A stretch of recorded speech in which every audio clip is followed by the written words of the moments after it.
This is an antibiotic. We all know it. What a great invention. Saving lives since 1928. Patients love it because they trust it. Doctors like it because they know it works and because their patients trust it. However, doctors also know that the overuse of antibiotics causes resistance to it, which forces pharma companies to develop new strains of antibiotics all the time. And this development raises the price of medication and the total cost of healthcare worldwide. But doctors also know that their patients want to leave their offices with a prescription for medicine that will make them feel better.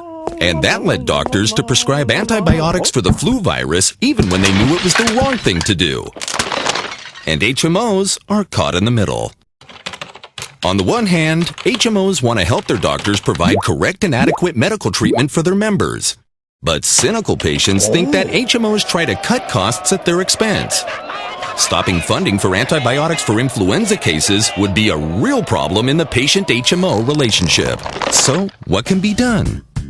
We joined forces with an Israeli HMO and together put SIT to work, trying to tackle this problem. A group of healthcare professionals was assembled, taught some elements of the SIT method, and facilitated a process to arrive at new ideas to solve this festering problem. Ideas were both generated and implemented. Some of the best ideas were put into effect immediately by the HMO.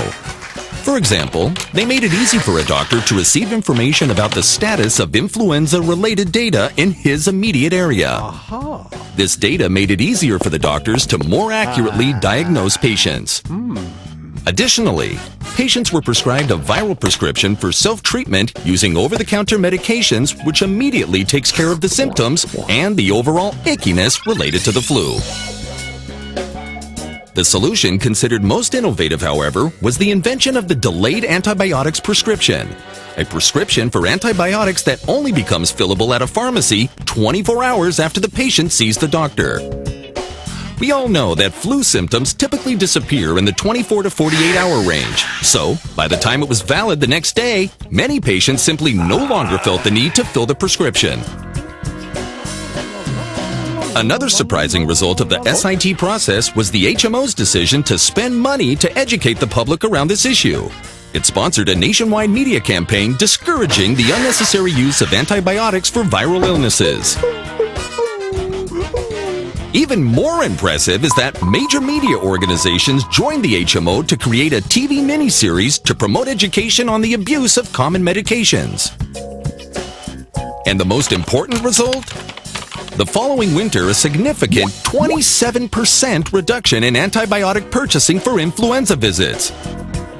Such a result was hailed by medical journals as a best practice and received international recognition, leading to the adoption of several of these solutions by HMOs around the world.